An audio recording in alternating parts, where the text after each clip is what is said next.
1931. Manchuria. A freezing wind rolls across the plains of northeastern China as the Imperial Japanese Army launches its first major expansionist strike on the Asian mainland. The region has natural resources Japan considers essential and a population the empire believes it can dominate. But the takeover is not only military. In the shadows of Manchurian cities, far from the front lines, Japan begins constructing something unprecedented, a secret scientific empire. One of these facilities will become the most infamous biological warfare center in world history. Its name? Unit 731. And among its many horrors, one of the strangest and least known is the development of a weapon built not from steel, fire, or explosives, but from fleas. This is the forgotten story of how, in the years leading to World War II, an entire military operation grew around breeding, infecting, and deploying plague-carrying fleas, tiny insects transformed into weapons capable of causing mass death. After occupying Manchuria, Japanese military planners begin exploring unconventional ways to control large populations while reducing the need for costly conventional battles. A new idea emerges: biological warfare. Japan's military elite believed disease can be engineered, controlled, and deployed, turning epidemics into weapons. This involves identifying a delivery method, and among several candidates, one tiny insect stands out: the oriental rat flea, known historically for spreading the bubonic plague. Fleas are small. Fleas are hardy. Fleas can survive long drops, cold temperatures, and transport by rodents. And most importantly, fleas can infect entire communities silently. By 1932, internal documents show the Imperial Japanese Army pouring resources into biological research, leading to the formation of multiple covert units. At the center of them stands a single man, Dr. Ishii Shiro, a microbiologist who argues that biological wars could win wars faster than bullets. Unit 731, his creation, became the headquarters of flea-based plague research. By 1933, Japanese scientists begin breeding fleas inside heavily guarded laboratories in Manchuria. Their goal is not simply to raise fleas, but to infect them with Yersinia pestis, the bacteria that causes the plague. But this is harder than it sounds. Fleas require hosts, usually rats, to feed on, and they must be kept alive while carrying deadly bacteria. To solve this, Unit 731 constructs enormous rodent breeding farms, capable of raising thousands of rats every month. These rats are deliberately infected with plague. Then fleas are released onto them, feeding on infected blood and becoming carriers themselves. By 1935, Unit 731 has perfected the method. Breed fleas, infect fleas, collect fleas, freeze fleas for storage, pack fleas into ceramic bomblets. The weapon is beginning to take shape, but Japan still needs a way to test it. In 1936, Unit 731 receives full backing from high-ranking Japanese generals. The facility expands into a massive research complex with 150 buildings and over 3,000 personnel. Inside its walls, plague-infected fleas are now produced on industrial scale. The next phase is brutal. Fleas infected with plague are released on prisoners, civilians, prisoners of war, and political detainees, all held in sealed outdoor pens. Scientists observe how quickly the disease spreads, how many die, and how environmental conditions affect transmission. The results are grim. Plague spreads fast. Fleas survive outside longer than expected, and controlling outbreaks is nearly impossible once they begin. To Unit 731, this is a success. To the victims, It is a silent massacre. By 1939, Japan possesses the world's first operational flea-based biological weapon system. But they are about to test it outside the laboratory, on real cities. With the Second Sino-Japanese War expanding, the Imperial Army turns its attention to using plague flea bombs in the field. Between 1939 and 1942, several covert biological attacks take place in China. Japanese aircraft carry ceramic bombs, each packed with thousands of plague-infected fleas. The strategy is simple. Bombers drop the canisters over rural towns.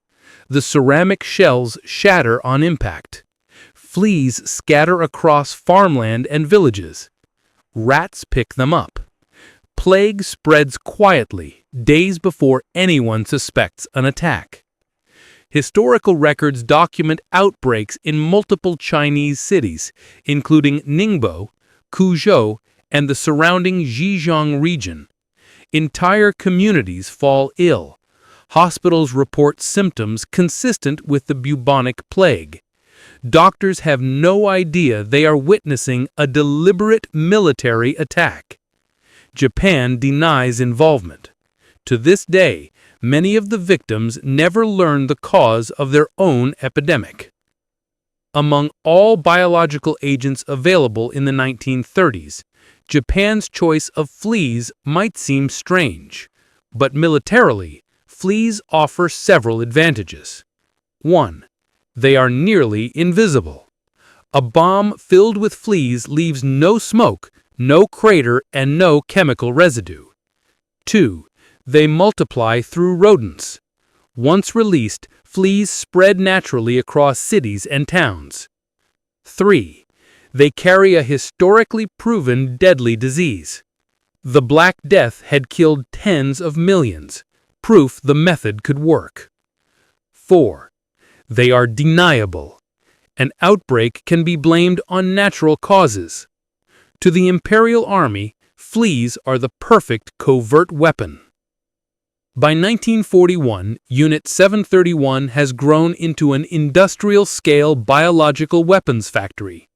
Every month, its laboratories produce millions of fleas, tens of thousands of plague-infected rodents, hundreds of ceramic biological bombs. Researchers perfect flea bombs, spears designed to burst at low altitudes and scatter insects over populated areas. Inside the facility, workers harvest fleas from infected rats using fine meshes.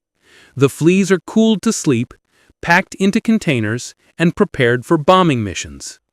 Unit 731 establishes secondary sites to support the operation, including water testing labs, rat farms, and plague testing zones. Japan is now capable of deploying plague fleas across regions the size of entire provinces. The Japanese Army conducts at least 11 confirmed plague flea attacks during the early 1940s. Example: the Ningbo attack, 1940. Aircraft drop biological bombs over the city. Shortly after, plague cases surge. Many victims die within days. Chinese medical workers struggle to contain the outbreak.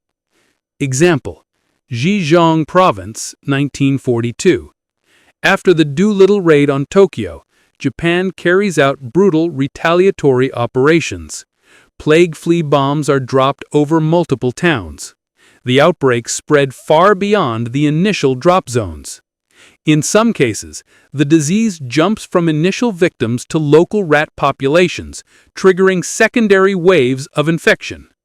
This becomes one of the most effective, though ethically horrific, biological attacks ever recorded. While Japan sees initial success, plague is not a controllable weapon. Fleas spread unpredictably. Rats migrate. Weather alters flea survival rates. Entire outbreaks burn out too quickly or explode too widely. In several cases, plague spreads back towards Japanese-controlled regions, killing civilians and soldiers. Japan quietly realizes the danger. This weapon does not obey orders, but by now they have invested too much to stop. One of the most shocking aspects of the flea weapon program emerges in 1944. Declassified documents reveal Japanese military plans for an operation known as Operation Cherry Blossoms at Night. The plan: load submarine-launched aircraft with plague-infected fleas, fly them over the western United States, release fleas over California cities. If executed, this would have been the first biological attack on American soil. The operation was scheduled for late 1945. It never happened, only because Japan surrendered before the plan reached deployment readiness. As Soviet forces invade Manchuria in August 1945, Unit 731 personnel destroy buildings, incinerate documents, and execute prisoners to eliminate evidence. Researchers release plague-infected animals into rivers and forests, hoping to hide the program's scale. But remnants survive: journal entries, testimonies, and later confessions. The war ends. The flea weapon program is shut down, but its legacy remains one of the most disturbing examples of biological warfare in history. After Japan's surrender, U.S. occupation forces investigate Unit 731.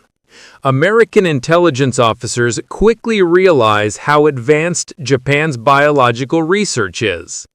In exchange for the data, including plague flea research, many Unit 731 scientists avoid war crime prosecution. The United States absorbs the research into its own Cold War biological warfare program. Meanwhile, the victims receive no justice. Several factors bury the story. Japan denies biological attacks for decades. China's wartime records are fragmented. The U.S. classifies captured documents. Survivors often die without formal recognition. The result is one of the most overlooked operations of World War II, an entire program built around weaponized fleas. Today, the flea weapon program of Unit 731 stands as a warning. It illustrates how easily science can be transformed into a weapon, how small organisms can cause devastation equal to bombs, and how secrecy can hide some of the darkest chapters of history for generations. Though the world has since banned biological weapons, the research conducted during this period remains a chilling reminder of what humanity is capable of when ethics collapse in the face of military ambition. From the cold Manchurian plains of 1931 to the last days of World War II, from secret laboratories to bombers flying over unsuspecting cities, the story of Japan's flea-based biological weapons remains one of the most shocking and least discussed operations of the war. A reminder that sometimes the smallest creatures can be turned into the deadliest weapons. Behind the hunting legacy of Unit 731's flea program lies an intricate web of scientific reasoning, cold, methodical, and stripped of any moral restraint.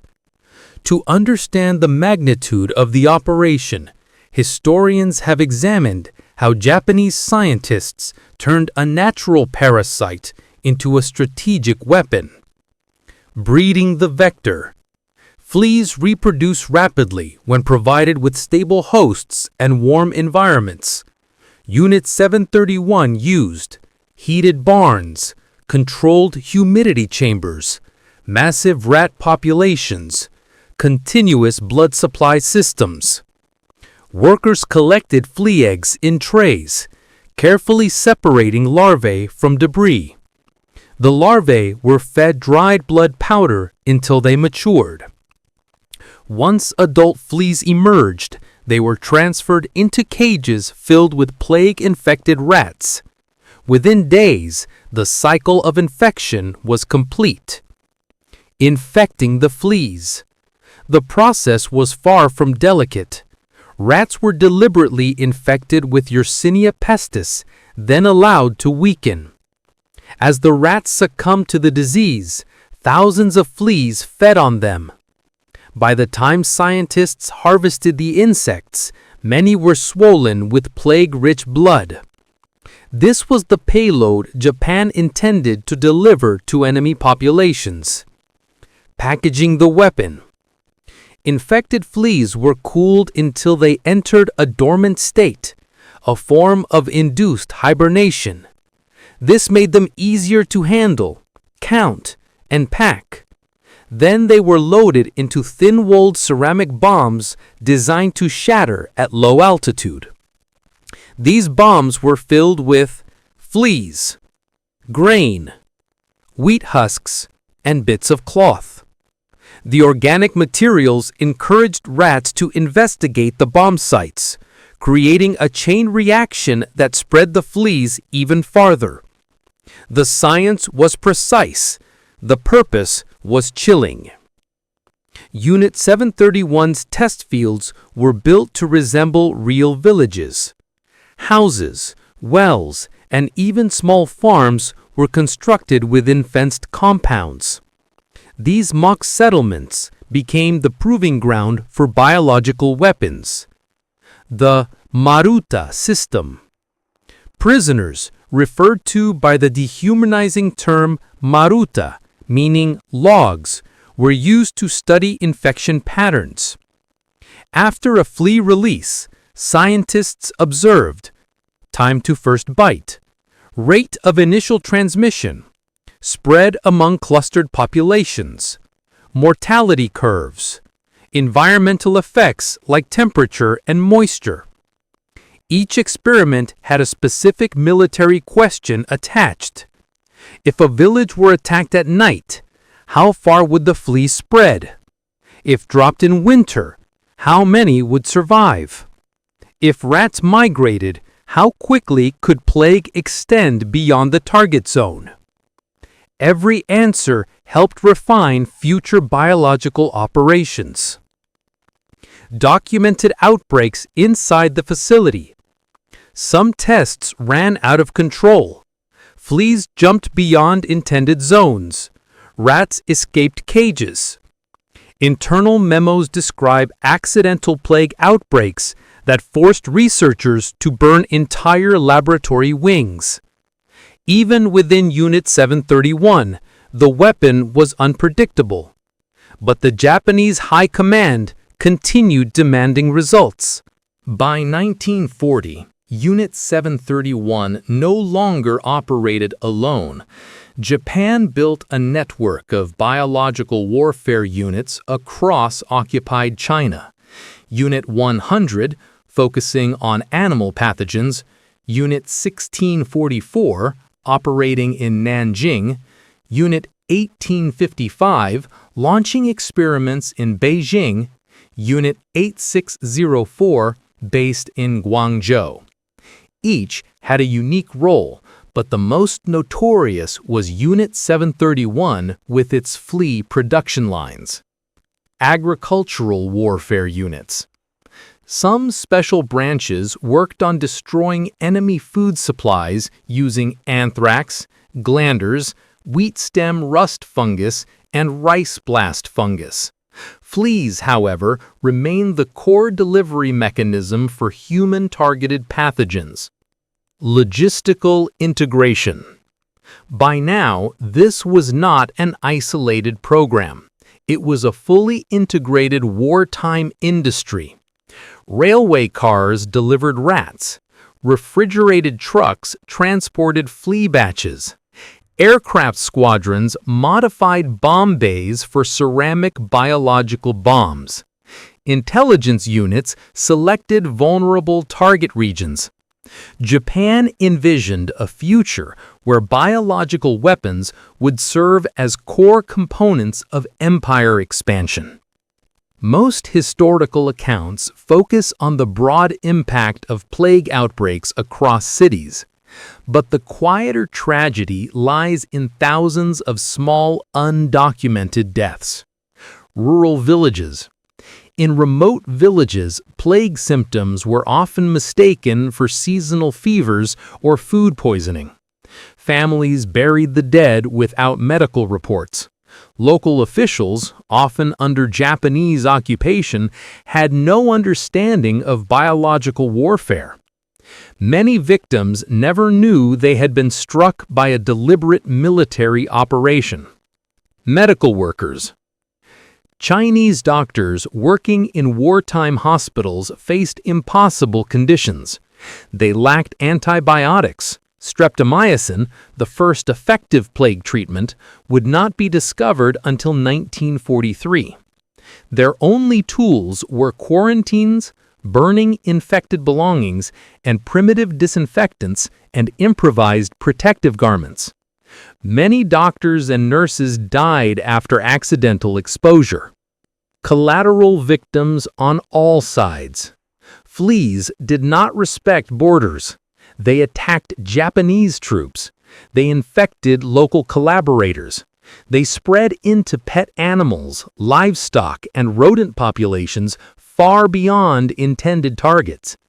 Biological warfare, once unleashed, behaved like a wildfire. By 1943, flaws in the flea weapon system began to emerge, problems Japanese scientists could not solve. Problem 1. Weather instability. Fleas were vulnerable to sudden cold fronts or heavy rainfall. Entire bomb drops failed when the insects died before reaching hosts. Problem 2. Crater formation. Ceramic bombs shattered too violently in some tests, pulverizing many fleas. Problem 3. Rodent resistance. Some rat populations in southern China carried natural immunities or bacterial competitors that reduced plague transmission. Problem 4. Uncontrolled spread. Outbreaks traveled in unpredictable directions, sometimes threatening Japanese-held territories. The weapon was powerful, but unreliable. Despite these setbacks, Japan continued the program until the final months of World War II. As Japan faced mounting losses, desperation drove the military to escalate biological operations. The Zhejiang-Jiangxi retreat. During withdrawals, Japanese forces contaminated wells, released diseased animals, and dumped plague-infected fleas in abandoned villages. Historical records show plague outbreaks following their retreating paths almost like footprints. Balloon-based attacks. Japan experimented with high-altitude balloons capable of drifting hundreds of miles. Some designs proposed carrying plague fleas. Most prototypes failed during testing, but the concept shows how far the empire was willing to go. Last-ditch plans. The military drafted plans to infect Allied POW camps in the Pacific with fleas. They also explored contaminating shipping lanes by releasing infected rodents into cargo vessels. None were executed, but they revealed the scale of Japan's intentions. By August 1945, Japan's biological war empire collapsed. Emergency destruction orders. As Soviet troops stormed Manchuria, laboratories were destroyed, documents burned, prisoners executed, plague cultures dumped into rivers, entire rat farms incinerated. Scientists fled into civilian populations to avoid capture. Soviet discoveries. When the Red Army entered Pingfang, the headquarters of Unit 731, they found ruined laboratories, restraining devices, biological bomb fragments, mass graves, burnt cages and furnaces, but most living witnesses were gone. American intervention. The U.S., fearing Soviet advantage, offered immunity to Unit 731 leaders in exchange for their biological research. The data from flea experiments, including plague survival rates and optimal dissemination methods, became part of classified American archives. Justice never came for most victims. The legacy of Japan's flea-based biological weapon did not end in 1945. Cold War research. During the 1950s and 60s, multiple nations, including the US and Soviet Union, studied insect-based delivery systems. The idea of using mosquitoes, ticks, fleas, crop-eating insects became a quiet arms race. While no future program matched the industrial scale of Unit 731, the concept born in Manchuria influenced decades of military thinking. For decades, the victims of these biological attacks remained nameless. Only in recent years have historians reconstructed the full timeline through declassified documents, survivor testimonies, local Chinese medical archives, war crimes tribunal transcripts, interviews with former unit members. The truth is clear. The weaponization of fleas was not a side project, it was a major wartime operation. The story of Japan's flea weapon forces modern researchers to confront uncomfortable questions. How far should science be allowed to go? Can biological knowledge ever be fully controlled? What responsibility do scientists bear when their work is used for harm? Could such weapons reappear in the future? The lessons are stark, and the historical record serves as a warning. From farms filled with plague rats, to aircraft releasing ceramic bombs over helpless towns. From mock villages designed for human testing, to global superpowers racing to acquire forbidden knowledge, the operation that weaponized fleas remains one of history's darkest intersections between science and warfare. Small enough to hide in the palm of a hand, deadly enough to devastate entire regions, invisible until it was too late. The story does not end here, because the consequences of this operation still echo across the modern world.